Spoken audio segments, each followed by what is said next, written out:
El Senado Universitario y Radio Universidad de Chile presentan un nuevo foro radial, Hablemos Todos, titulado La inteligencia artificial al servicio del país, con la participación de Violeta Chang Camacho, coordinadora de la Academia de la Asociación Chilena de Mujeres en Inteligencia Artificial y académica del Departamento de Ingeniería Informática de la Universidad de Santiago de Chile. Lionel Brosi Caravaglia, director del Núcleo Inteligencia Artificial y Sociedad y académico de la Facultad de Comunicación e Imagen de la Universidad de Chile. Sergio Celis Guzmán, senador universitario de la Universidad de Chile y académico de la Facultad de Ciencias Físicas y Matemáticas de la Universidad de Chile. Conduce el director de Radio y Diario Universidad de Chile, Patricio López.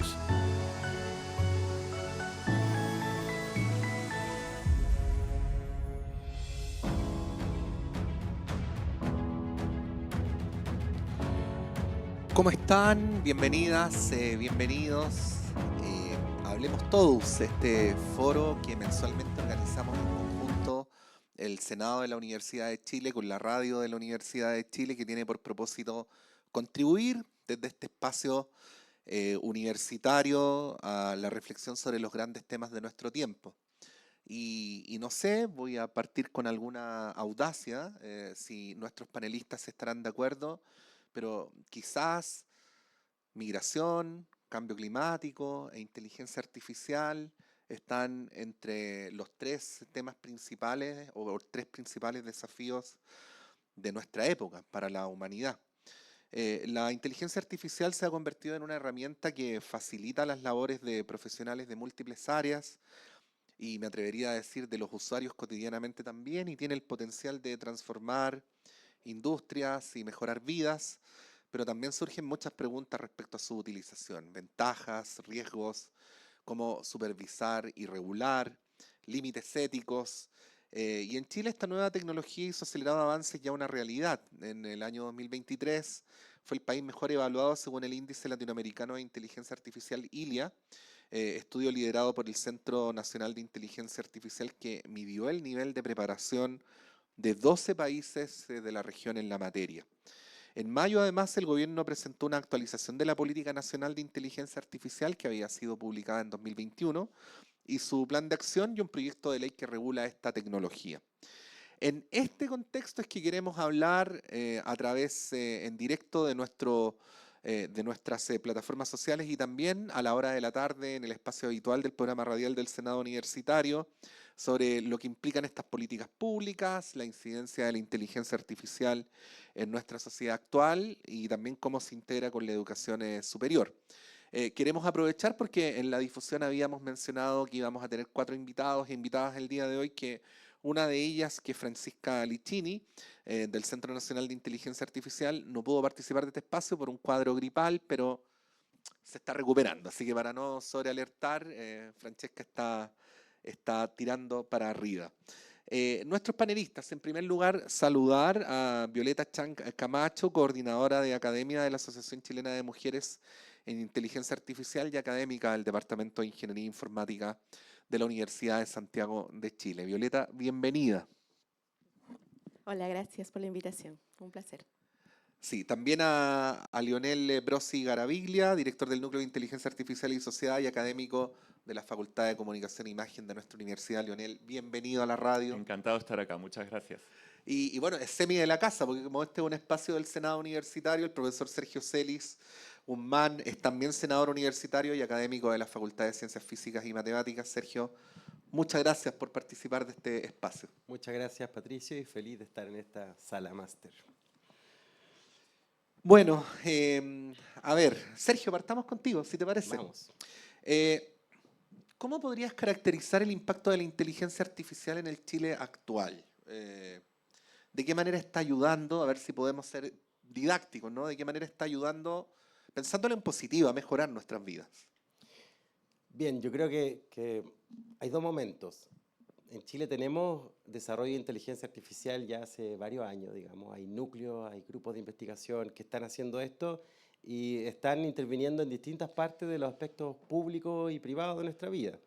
Hay desarrollos, por ejemplo, en el área de salud, muchos de los algoritmos, de la tecnología social, la inteligencia artificial, se usa para todo lo que fue predecir, por ejemplo, enfermedades, el tema de las vacunas.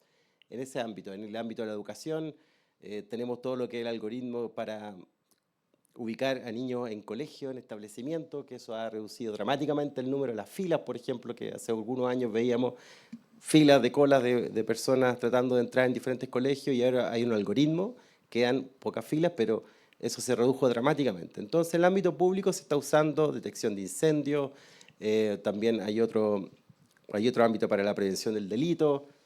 Eso está en distintas partes de nuestro diario vivir. Y también hay un área privada, una industria en Chile que se está desarrollando con fuerte. Por ejemplo, varios de ustedes deben conocer los productos NotCo, que son productos, ¿cierto?, base a plantas. Y NotCo, al corazón de su negocio, es una inteligencia artificial para lograr los sabores, para lograr los distintos tipos de apariencia de nuestros alimentos. También hay otras empresas del ruteo, Simple Root, por ejemplo. Hay empresas chilenas que hoy día venden tecnología artificial fuera de Chile y lo encontramos en distintos rincones. Y todo esto hecho en Chile. Entonces, hay ese espacio, digamos, en que Chile se ha destacado. Y por otro lado, nos llega el chat GPT, nos llegan todas estas aplicaciones. Hoy día todos lo tenemos en nuestro WhatsApp, el Meta, ¿cierto?, que está... Y esa es una ola que nos llegó, ese desarrollo foráneo, digamos, que OpenAI, y que nos tiene a todos hablando de inteligencia artificial. Entonces hay un desarrollo académico, industrial, interesante, pero también viene esta ola, digamos, mundial, que nos subió a todos, sin preguntarnos, a la era de la inteligencia artificial generativa en particular, que es estos chatbots con los cuales conversamos. Sí, nosotros siempre, especialmente porque estamos en una universidad del Estado, Sergio, Violeta, Lionel, tratamos de visibilizar que cuando la academia está trabajando en hacer avanzar el conocimiento científico, en última instancia está trabajando en mejorar la vida cotidiana de las personas, ¿no? Casi todo lo que ocurre en nuestras vidas cotidianas es porque alguien previamente en alguna universidad estudió algo que nos permitió disponer de aquello. Por lo tanto, Sergio ha dado un marco más general y hecho ese marco y esa prevención. Igual, Violeta, quería preguntarte en el plano más micro, y quiero ahí como entrar directamente al tema de las aplicaciones, del funcionamiento de los teléfonos. ¿Qué cosas de las que antes no podíamos disponer, ahora podemos disponer o podemos disponer de mejor manera a través de la inteligencia artificial? Sí, a veces uno no se da cuenta, ¿cierto? No. Pero tiene la IA en el día a día todo el tiempo, desde que uno se levanta, desbloquea su celular, por ejemplo, con la huella dactilar, o al momento que uno abre sus correos y no ve todo, sino que hay una parte que se va al spam que no lo vemos. Ahí hay IA. Al momento que ponemos Spotify y queremos escuchar música, de acuerdo a lo que vamos escuchando, nos va saliendo música parecida. Lo mismo con las plataformas de streaming, etc. Entonces, en el día a día tenemos inteligencia artificial todo el tiempo, aunque no seamos conscientes, estamos tan habituados a tenerlo, que está ahí inmerso. Pero ya desde el punto de vista de aplicaciones más directas, por ejemplo, en el caso de la salud que hablaba Sergio, efectivamente hay muchos estudios académicos presentados, hay infinidad de propuestas para, por ejemplo, trabajar con imágenes médicas, que es el área en la que fundamentalmente trabajo yo, pero también es bueno decir que hace falta todavía una vuelta de tuerca para poder de verdad llegar a beneficiar a la sociedad directamente. Porque si bien es cierto, hay muchas propuestas en el mundo, también hay falta de datos en el caso de los médicos, de los datos médicos, ¿cierto? Para que podamos validar de alguna manera clínica y metodológica esas herramientas, de tal manera que a las instituciones públicas o privadas les den confianza de poder utilizar esas herramientas. Entonces, recientemente, hace aproximadamente unas 4 semanas, hubo un estudio de Lancet donde decía de verdad qué tanto es el impacto de IA en el mundo desde el punto de vista de la medicina. Y uno veía el mapa y en América Latina no había ni una aplicación validada clínicamente. Entonces ahí uno se pone a pensar, wow, de verdad estoy investigando y estoy haciendo cosas que yo espero que ayuden a la sociedad, pero se está como rompiendo el nexo entre que todo el desarrollo grandioso que tenemos no está llegando directamente. Entonces ahí hay que como ponerle más fuerza a elaborar algunas métricas que nos ayuden de verdad a medir el valor, el impacto que podrían tener estos modelos nuevos que se propongan.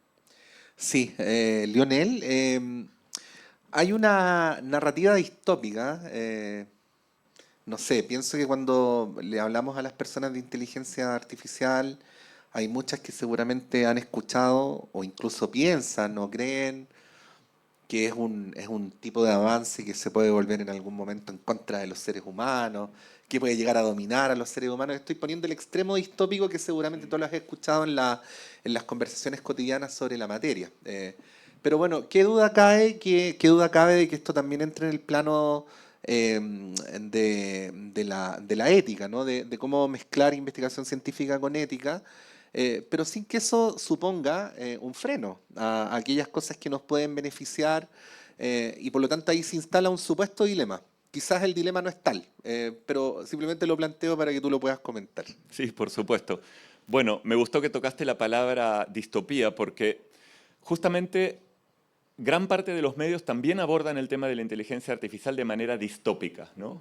Hay un montón de elementos que desfiguran lo que nos imaginamos sobre la inteligencia artificial a partir de medios, de películas. Nosotros trabajamos mucho desde el núcleo con jóvenes, con niños, niñas y jóvenes, y muchas de las ideas que tienen sobre inteligencia artificial tienen que ver con lo que dicen los medios o lo que aparece en las películas.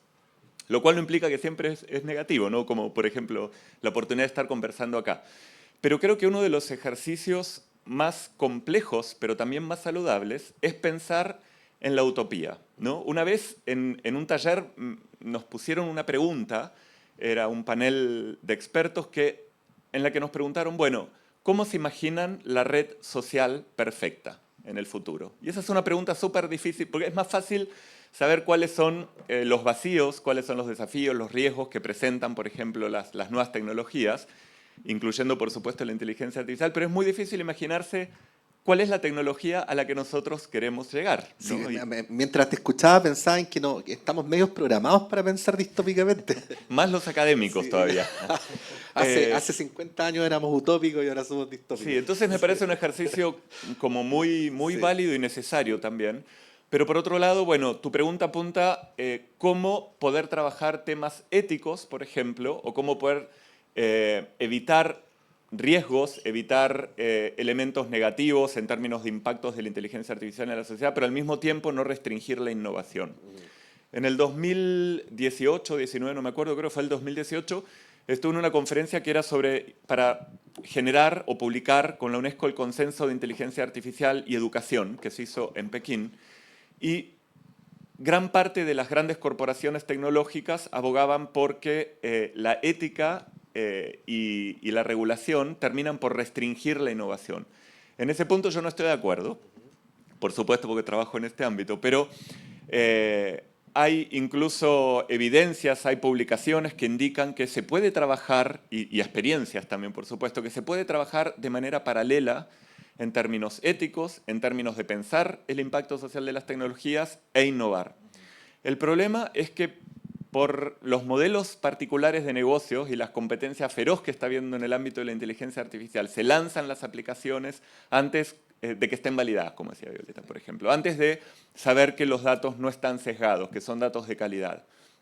Pero hay maneras, y yo creo, por eso siempre abogo por una conversación multisectorial donde estén sentadas las empresas privadas también, o el sector privado, donde se piense el desarrollo de tecnologías pensando, por ejemplo, en los derechos desde el diseño, en los derechos humanos desde el diseño de estas tecnologías.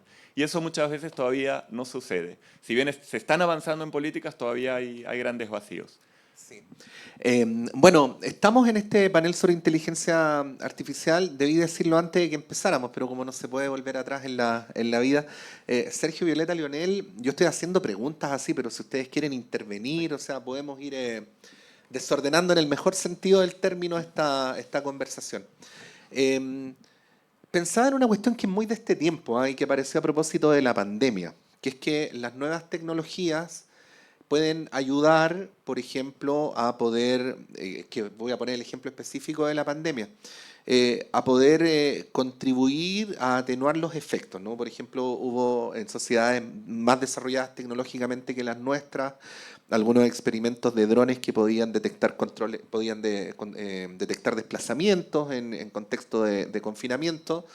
También algunos ejercicios, recuerdo muy vivamente en el caso de Japón, que permitían a través de los teléfonos hacer los cruces de todas las personas que estaban en un punto que eventualmente podría haber sido de contagio para poder identificar. ¿Y por qué hago toda esta introducción? Porque en ese momento hubo algunos que instalaron la reflexión de que así como estas nuevas tecnologías pueden ayudar a detectar aquello que es indeseable para el ser humano en términos individuales y colectivos, también puede operar como una forma de control social, ¿no? Y ahí es donde vuelve la narrativa distópica de qué modo las nuevas tecnologías terminan controlando, por ejemplo, a través de ciertas pulsiones autoritarias que puede haber en algunas sociedades. En relación a la inteligencia artificial, ¿qué podríamos decir sobre esto? ¿Con qué cosas habría que tener prevenciones y cuáles habría que desechar como preocupaciones innecesarias, ¿no? Sergio. Sí, bien, antes de ir directo a la pregunta, en Chile también se destacó en la pandemia por sus desarrollos tecnológicos. Eso hay que decirlo. Incluso nuestro Instituto de Sistemas Complejos se gana un reconocimiento internacional muy importante porque usamos la conectividad a nuestros celulares también para ubicar y poder planificar mejor la distribución de las vacunas y otros aspectos. Así que, y además la conectividad de Chile permitió que las universidades siguieran funcionando y pudiéramos de alguna manera entregar contenido. En fin, fue también bien destacado eso. Y relacionado con tu pregunta, a mí me preocupa mucho algo que dijo al pasar Violeta también, que es esto de la soberanía digital. Para poder contrarrestar algunos de estos efectos, tenemos que entender mejor cómo se desarrolla esta inteligencia artificial, más familiaridad con las aplicaciones, con sus intervenciones, con los efectos, y para eso tenemos que tener desarrollos locales, porque mucho de esto está siendo producido o en Estados Unidos o en China, cosas que tenemos muy poco control, con grandes inversiones detrás, y tenemos muy poco control sobre lo que sucede ahí. Y eso lo podemos atenuar haciendo desarrollos locales, haciendo algunas apuestas locales, para no detener este desarrollo. Así que yo creo que por ahí va una de las claves de esto, que nos atrevamos a entrar con más fuerza, a poder desarrollar, hacer apuestas e invertir ahí en la inteligencia artificial. Porque la inteligencia artificial puede ser usada para diferentes cosas. Por ejemplo, la prevención del delito, entonces ahí podemos intervenir, pero eso también trae aparejado el reconocimiento facial, trae aparejado control social de una manera que nos puede resultar intimidante también. Y lo mismo en educación, cada vez estamos capturando, yo mismo trabajo con datos de los estudiantes, capturamos cada vez comportamiento de distintas plataformas. Yo lo puedo usar eso para mejorar también mi sistema educativo, o para vender cosas, o para segregar a algunos alumnos de otros. Entonces todo esto tiene una doble cara. Y más que enfocarse tanto en la inteligencia, hay que enfocarse en quién están controlando esa inteligencia y cuáles son las consecuencias y cómo podemos hacer auditoría de estas a veces cajas negras que parecen, digamos, dominar distintos aspectos de la sociedad.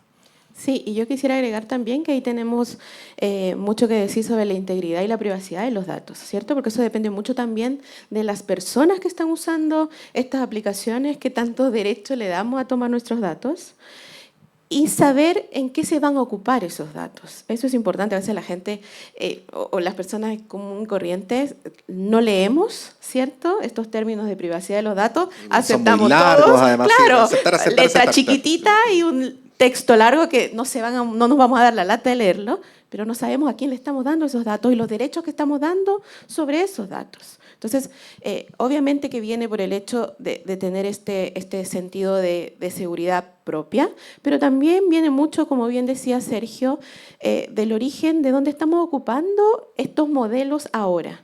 Efectivamente hay mucho desarrollo en IA, pero gran parte de estos modelos que nosotros vemos ahora están entrenados con datos principalmente del hemisferio norte. Que uno viene y quiere hacerlo funcionar aquí y la cosa no va a andar porque nuestras realidades son distintas.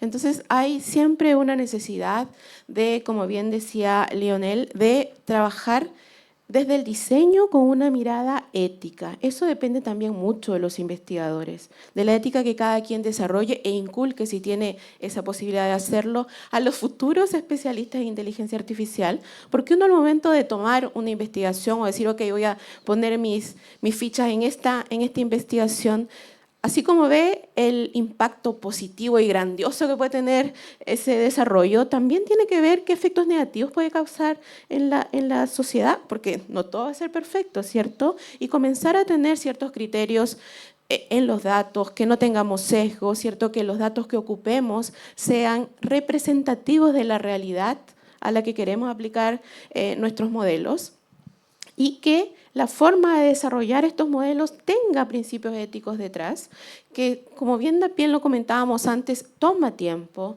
toma más tiempo de lo que normalmente le tomaría a alguien venir y desarrollar algo y listo, ponerlo a la venta, que es lo que está ocurriendo mucho, ¿cierto?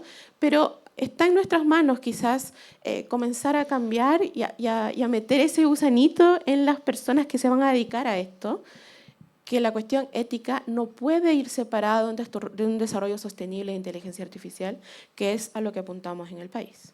Sí. Lionel, sobre estas materias, el tema del control social, lo leí por ahí en un análisis, ¿no? Que las mismas herramientas que pueden servir para controlar una pandemia pueden servir para controlar disidencias políticas, por ejemplo, ¿no? Así es. Y por el otro lado, esto que se planteaba acá, la necesidad de una dimensión ética, ¿no? Y ahí vuelve el viejo debate de qué tanto hay que enfatizar en la formación de los individuos, ¿no? En la academia, o qué tanto hay que enfatizar en regulaciones que puedan proceder respecto al conjunto de los individuos. Sí, una excelente pregunta y de hecho los creadores de estas grandes compañías digitales están hablando que las habilidades del futuro que deberían tener los actuales jóvenes tienen que ver con formación en valores, formación con capacidades críticas, formación ética. Y eso es súper interesante porque antes casi no se escuchaba sobre estos temas. Incluso cuando uno piensa en carreras de ingeniería, por ejemplo, hasta hace muy poco no había en muchos cursos de ética, por ejemplo, ¿no? Como para pensar de qué manera estos desarrollos pueden impactar a la sociedad. Y volviendo al tema de la hipervigilancia, hay maneras también de evitar lo que por supuesto tiene que ver, como decía Violeta, con la investigación o tiene mucho que ver con el desarrollo de las propias aplicaciones, con los modelos de negocios, pero con la regulación también. Y en Europa está el Digital Service Act, que, por ejemplo, estipula que no se puede hacer un social scoring, que lo llaman, que tiene que ver con un ranking social, ¿no? Como sucede en China, por ejemplo, que los individuos tienen un ranking específico de acuerdo a su comportamiento en su vida cotidiana, en su vida profesional, etcétera. Como por ejemplo, si tienes deudas al Estado, tu ranking social va a bajar y eso te va a quitar beneficios del Estado, en fin. Eso se prohibió en Europa por una normativa. Es decir, hay maneras también de aproximarse a las regulaciones. Y en el caso de América Latina, si bien estamos atrasados todavía con respecto a esos temas, también eso tiene una ventaja, porque podemos ver las cosas que han funcionado afuera y las que no, y también adaptarlas a nuestras realidades, ¿no? Como planteaba Violeta. Sí. Bueno, estamos en el foro Hablemos Todos del Senado Universitario y de la Radio Universidad de Chile, en esta mañana donde estamos hablando de la inteligencia artificial al servicio del país. Nos acompaña la profesora Violeta Chang de la Universidad de Santiago y de la Asociación Chilena de Mujeres en Inteligencia Artificial, el profesor Leonel Brosi de la Facultad de Comunicación e Imagen de la Universidad de Chile y el profesor Sergio Celis, quien además es senador universitario y académico de la Facultad de Ciencias Físicas y Matemáticas, Buchef, más conocida internamente también, a propósito de la humanidad, ya, pero no abramos esa ventana. Sí, o si quieren la abrimos, si no hay nada vedado aquí. Sergio, a ver, se habla de la brecha digital. Hay una brecha digital que tiene una dimensión etaria, que tiene una dimensión territorial, es decir, en urbano, rural, y que también tiene una dimensión socioeconómica, ¿no? Leí por ahí que una de las prevenciones que se hacían respecto al desarrollo de la inteligencia artificial es que, siendo esta una oportunidad que maximiza las posibilidades, esas brechas se puedan incrementar, ¿no? Y que para eso son necesarias políticas, ¿no? Sobre ese tema, y en un país como el nuestro, que como sabemos es muy desigual socioeconómicamente, donde hay un porcentaje muy mayoritario que vive en ciudades, pero hay un porcentaje que vive en el sector rural, ¿qué reflexión podríamos hacer o cuáles deberían ser los desafíos de política pública que deberíamos ponernos como prioritarios? Bien, yo creo que ese es uno de los temas que a mí personalmente más dolor me produce, ver cómo esto puede incrementar la inequidad, que uno lo ve en el aula, en las salas de clase, con los estudiantes también, es muy palpable. Muchas de estas aplicaciones vienen con capacidades y con poderes grandes si uno lo puede pagar, por ejemplo. Y esos estudiantes que logran pagar esas aplicaciones o profesores que pueden pagarlo van a tener acceso a una IA que tiene muchas mejorías respecto a la que es gratuita, digamos. Entonces, esa diferencia ya la estamos viendo. Y la respuesta a eso, quizás la mejor política pública, es un cliché que se repite por todas partes, pero hay que volver a la educación, a los niños, a lo que decía Lionel, que es entrenar estas capacidades críticas. Eso va a ser fundamental, ha sido fundamental y va a ser más fundamental aún, de generar esas competencias básicas en los niños para que puedan también disfrutar de este mundo que se está abriendo y también ser críticos de lo que están viendo alrededor. Y eso es preocupante. Yo creo que la comprensión lectora, el pensamiento lógico-matemático, todos esos aspectos van a seguir siendo muy fundamentales, quizás más ahora, para poder tener dominio de las herramientas que estén ahí. Podemos pasarle IA a todas las personas, es como a todos les podemos pasar celulares, pero ya sabemos que eso incluso es una contraindicación. En algún lugar estamos sacando los celulares para que pueda despertar otros sentidos y se desarrollen otras habilidades.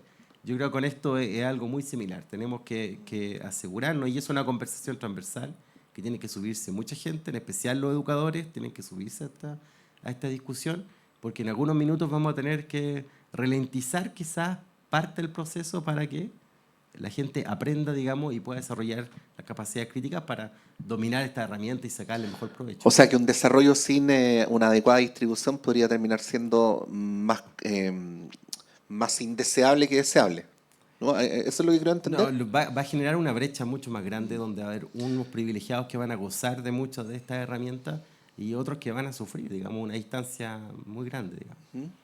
¿Cómo lo ves tú, Violeta? Y aprovecho de hacerte una segunda pregunta. Yo sé que estas son preguntas medias políticamente incorrectas, pero hablemoslo con libertad.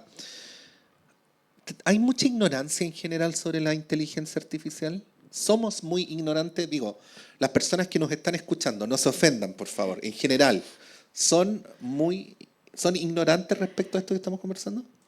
No quiero ser políticamente incorrecta. Así que la respuesta es sí. Entre paréntesis, lamentablemente yo encuentro que sí. En el mismo caso de la universidad, me pongo yo en el caso de la USACH, solamente ese siendo mi universo. Hay muchas personas, estudiantes, funcionarios, académicos, que ven la inteligencia artificial como, wow, es una maravilla, puedo hacer 10.000 cosas con esto, pero no hay más allá, no hay un conocimiento más allá, y eso mismo les puede generar temor. Porque la ignorancia en ese sentido puede hacer que yo le tema algo que tal vez no debería. Entonces, yo creo que un pilar fundamental es democratizar el acceso a la inteligencia artificial. Nosotros, sin ser autorreferentes, perdón por esto, pero tenemos en la universidad, en la USACH, una red de pensamiento para democratizar la inteligencia artificial, principalmente en la comunidad. Vamos a partir por la comunidad de la USACH, ¿cierto? Pero estamos extendiendo un poquito las redes para llegar a colegios, porque como bien decía Sergio, mientras más sepan los niños chicos, niñas chicas, de qué es esto, no les van a tener miedo, al contrario, van a verlo como una oportunidad de que van a poder hacer algo por mejorar la calidad de vida de las personas. Entonces, efectivamente, hay mucho que trabajar en nivelar esta brecha, ¿cierto? Pero parte por una posibilidad de democratizar el acceso, conozcan qué es esto, tengan relación con algunas aplicaciones que les puedan ir como motivando a querer aprender quizás por su cuenta también. Pero esta democratización de la inteligencia artificial, del acceso, yo creo que va a ayudar mucho a ir menguando estas brechas. Sí, pensaba en que, no digo tú, Violeta, digo, en general en Chile decir democratizar es súper fácil decirlo, ¿no? O redistribuir, suena tan fácil decirlo, pero Hay veces en que cuando uno lo piensa a nivel macro puede llegar a la conclusión de que tenemos estructuras tan asentadas que hasta parece algo imposible, ¿no? Y me pregunto, siendo pesimista, pero ahí Lionel, tú, ¿por qué en el caso de la inteligencia artificial tendría que ser distinto? Debería ser distinto. Ahora, Debería. el tema de la democratización, que las tecnologías son un puente para democratizarlo, lo hemos vivido desde la aparición de Internet o incluso antes, pero desde la radio podríamos decir, y que evidentemente sí ha tenido impactos positivos, ¿no? Pero también Internet, en el caso de Internet, por ejemplo, se fue reconfigurando de una manera diferente a la que fue imaginada inicialmente, ¿no? Como una herramienta que une, como una herramienta democratizadora, que sí puede suceder, pero también vemos la contraparte que, por ejemplo, hay algoritmos que están diseñados para generar posiciones extremas, para alimentar esas posiciones extremas, los sesgos de confirmación, las burbujas informativas, en fin, todos temas que pueden debilitar la democracia, por ejemplo. Justamente debilitar la democracia lo estamos viendo este año y también probablemente lo seguiremos viviendo porque es el año de la historia moderna donde más elecciones hay en el mundo. Y justamente están apareciendo los deepfakes, bueno, un montón de tecnologías que pueden mermar la calidad de la información y también distribuirla a una escala sin precedentes. Entonces, claro, yo creo que estas tecnologías evidentemente tienen absolutamente el potencial de democratizar, pero si no las manejamos bien, si no las regulamos bien, si no las abordamos críticamente, corremos el riesgo de que suceda lo contrario. Sí. Sergio, ¿cómo ves aquello? Bueno, difícil, muy difícil, como ustedes lo dicen, y no puedo... Y hay muchos ejemplos. Yo lo llevo al aula, a la sala de clase. Por ejemplo, ya hay algunas investigaciones que muestran que aquellos que ya tenían habilidades de escribir, de escritura, con la inteligencia artificial, con estas máquinas, escriben mucho mejor que aquellos que, no teniendo estas habilidades iniciales, usan la máquina, el texto que producen es más pobre y la brecha se expande. Entonces se tiende a expandir esa brecha y eso va a ser complicado en muchos sentidos, porque va a haber un grupo que puede llegar a ser muy dominante por sobre otro. Y lo que decía Lionel también creo que es espeluznante, ¿cierto? ¿Cómo podemos trabajar esto de las fake news que se suma a distintos fenómenos de estos mismos algoritmos que me hacen conversar con mi tribu y no con la tribu, la comunidad de distintas partes? Hemos tenido esta conversación con los jóvenes varias veces y recuerdo una clase sobre libertad de expresión. Estábamos trabajando el tema de libertad de expresión. Y los jóvenes defendían mucho la red social porque decían, mira, ahí me expreso, ahí donde tengo mi contacto, ahí donde yo recibo la información que quiero, comunico mis sentimientos, no me siento segregado, me siento incluido. Y lo que está estupendo. Pero no escuché ninguno en la reflexión, sí, pero también hay algoritmo detrás, que me va asignando qué debo escuchar, a dónde va mi mensaje, qué mensaje me entrega.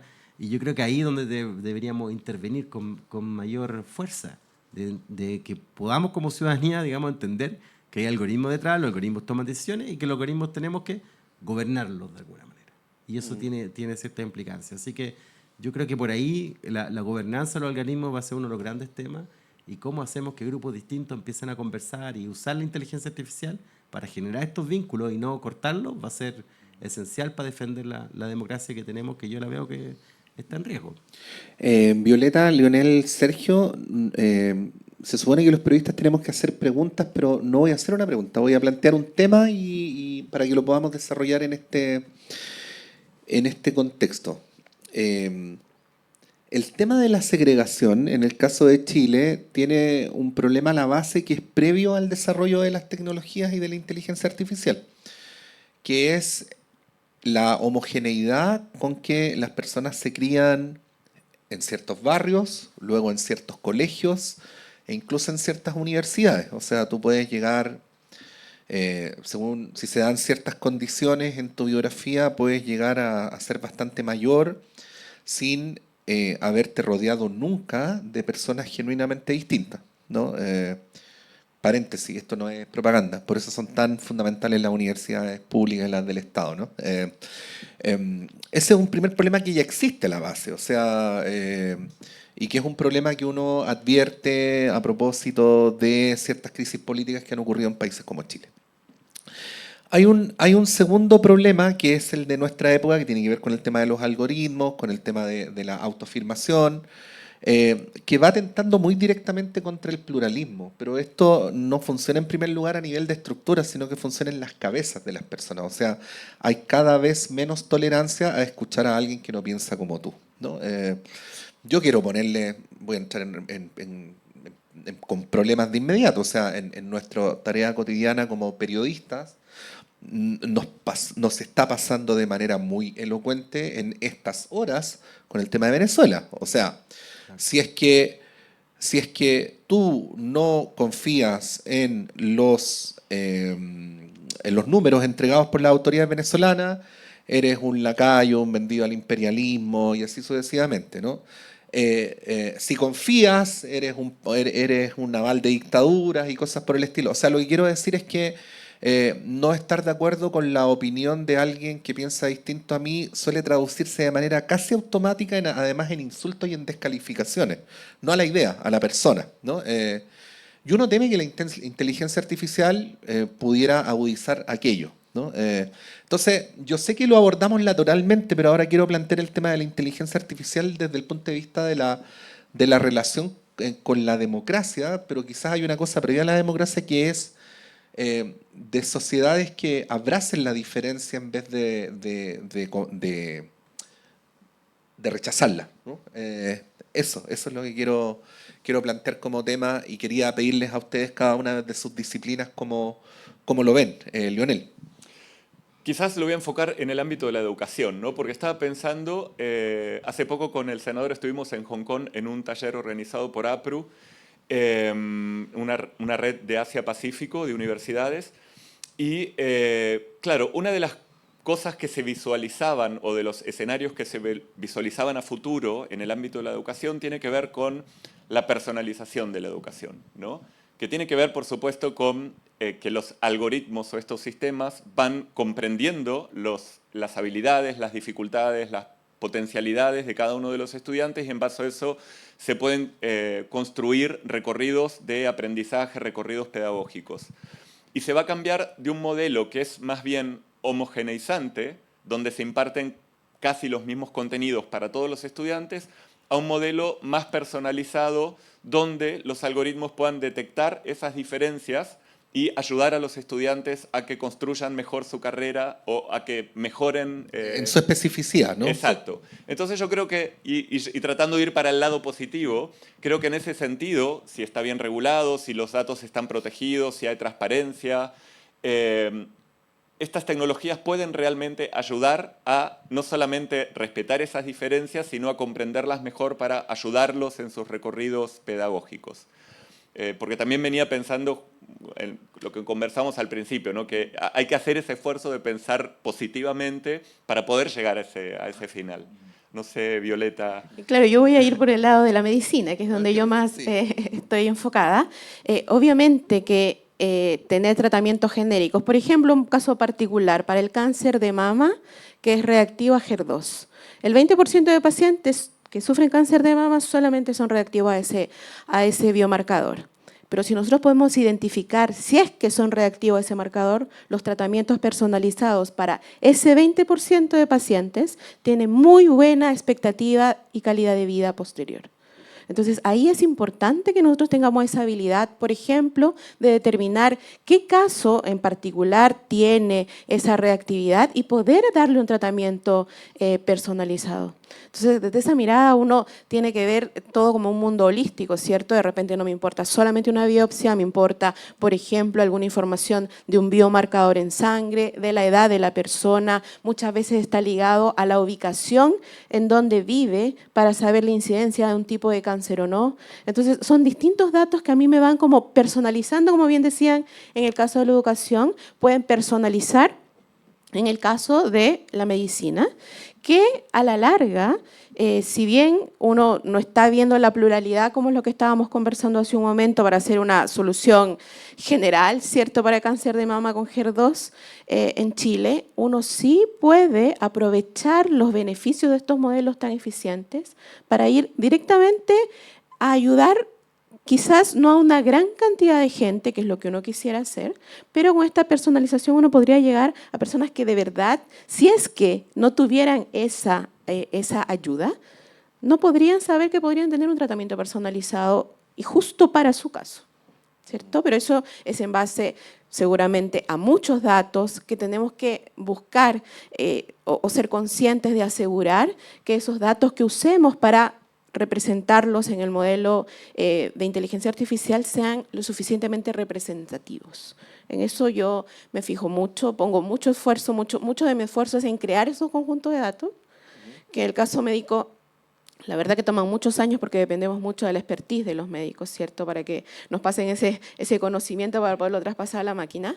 Pero gracias a ciertos fondos, a ciertos incentivos que hay para investigar, cada vez hay más grupos que están formándose de forma multidisciplinaria, ¿cierto? Combinando gente de informática con gente médica, por ejemplo. Ahora estoy trabajando en un proyecto que tiene que ver con tomar tomografías con baja dosis de radiación, pero con la misma calidad de diagnóstico que se tuviese con una tomografía computarizada con una dosis de radiación estándar, principalmente en niños, por los efectos que puede tener más adelante, ¿cierto? Pero, como digo, son cosas que, si bien en algún momento nosotros necesitamos datos de muchos pacientes quizás, o tenemos que generar algunos datos con fantoma o algo sintético para no irradiar más de la cuenta a los pacientes, esto al final puede generar estos tratamientos personalizados que a la larga tienen consecuencias de mucha mejor calidad de vida en la sociedad.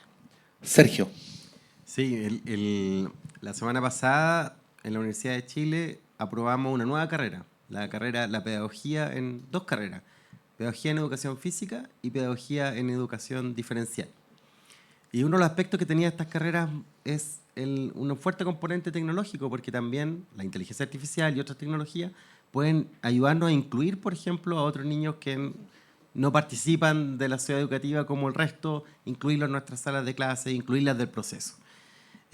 Así que es fantástico en eso, de que podemos incluir a personas que en este momento no podíamos y lo vamos a poder hacer con esta inteligencia.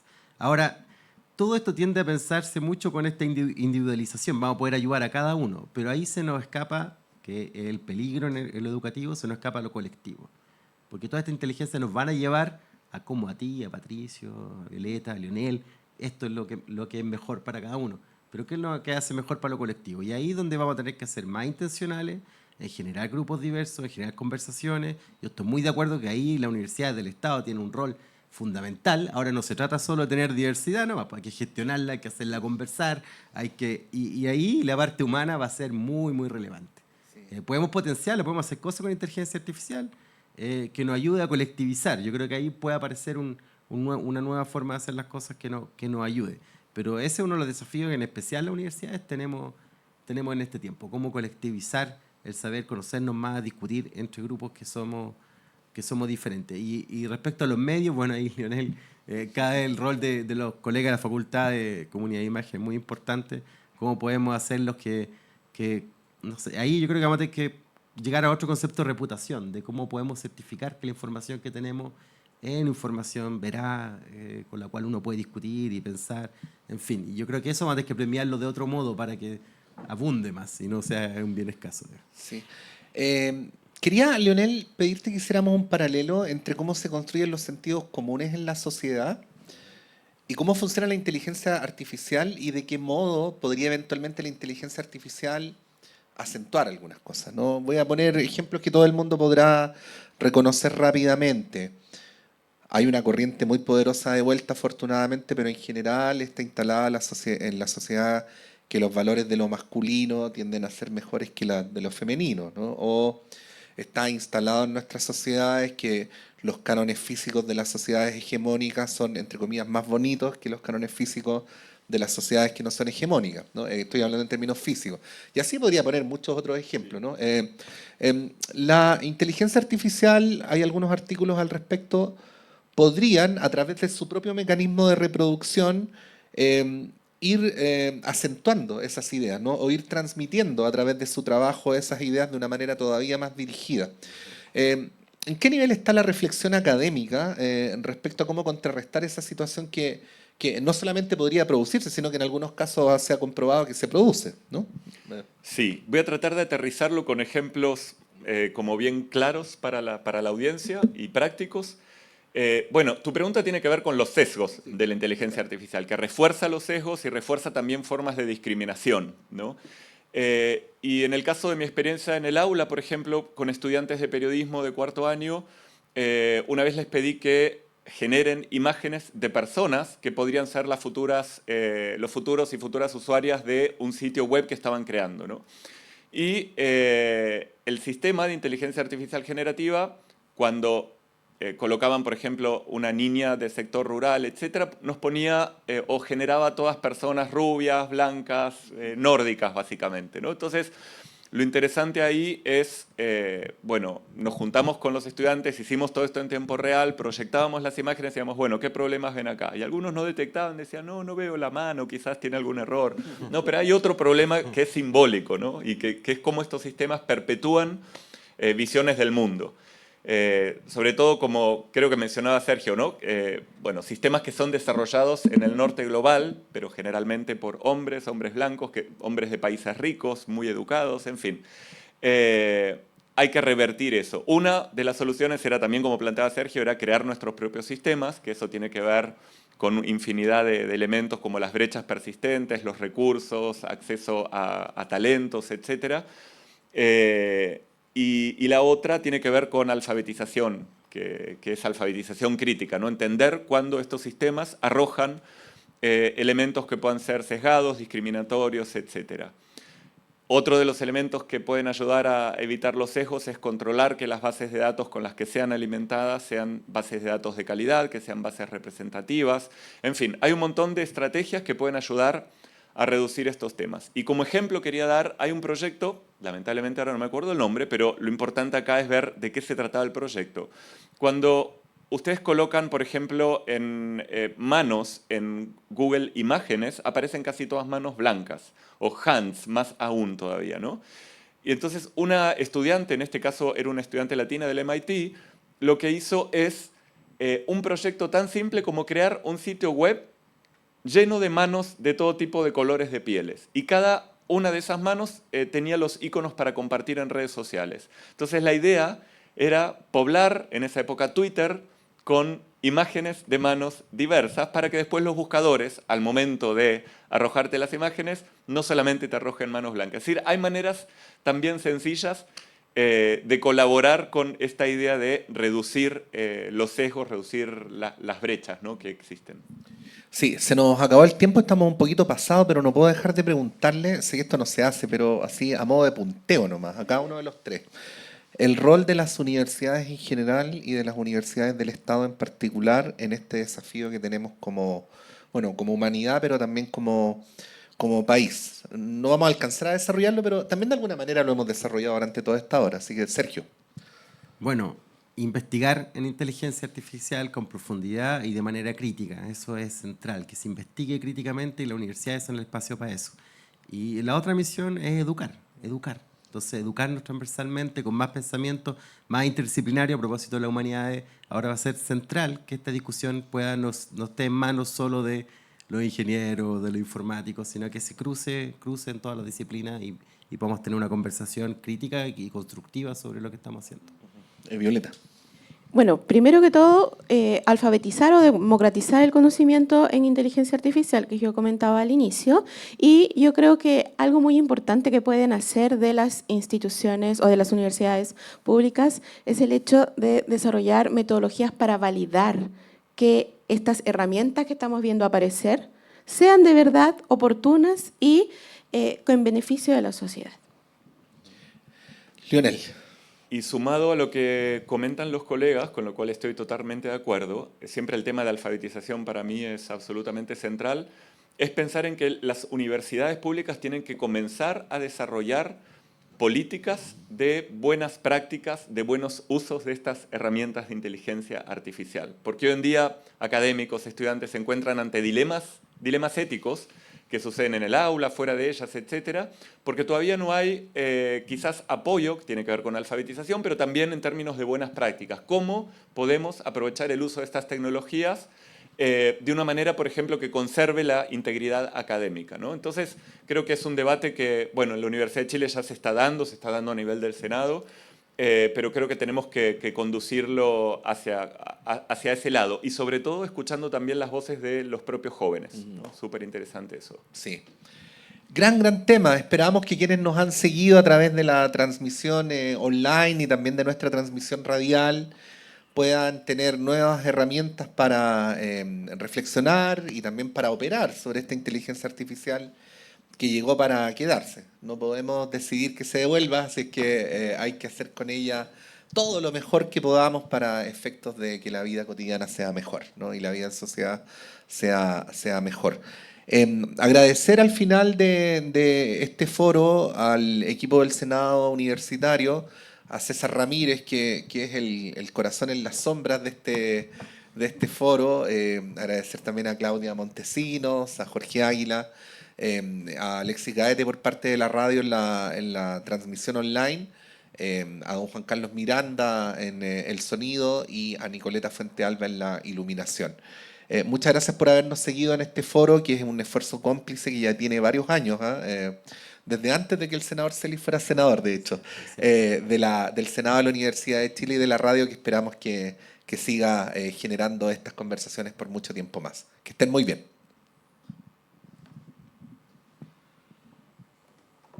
Muchas gracias.